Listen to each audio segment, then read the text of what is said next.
చరణ్కి నాకు ఉండే ఒక రిలేషన్షిప్ ఇస్ ఎక్సలెంట్ రిలేషన్షిప్లో ఉంటాం మేము. అందుకని please let's leave it alone. అది కేవలం పొరపాటున నేను దిల్ రాజు లైఫ్ చెప్పడానికి అది వాడి ఉండకూడదని అనిపించిన తర్వాత నాకు. Thank you for your understanding అండి. సో ఫైనల్గా అల్లు అరవింద్ గారు అయితే ఆయన మాటలను అయితే వెనక్కి తీసుకుంటాం అయితే జరిగింది.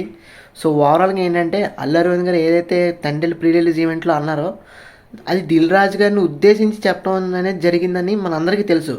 కానీ ఏంటంటే కొన్ని మీడియా స్పెక్యులేషన్స్ కానీ కామెంట్స్ కానీ ఇవన్నీ కూడా కొంచెం నెగిటివ్గా తయారవటం వల్ల ఆయన అల్లు అరవింద్ గారు మొన్న సక్సెస్ మీట్లో అయితే మనకి చెప్పడం అయితే జరిగింది. రామ్ చరణ్ నా బిడ్డ లాంటి వాడు, నేను ఆ ఉద్దేశం అయితే అనలేదు అని ఫుల్ క్లారిటీ అయితే ఆయన నోటి ద్వారా చెప్పడం అయితే జరిగిందనమాట. సో మనమందరం కూడా అర్థం చేసుకొని సో ఓవరాల్గా ఏంటంటే పాజిటివిటీని స్ప్రెడ్ చేద్దాం.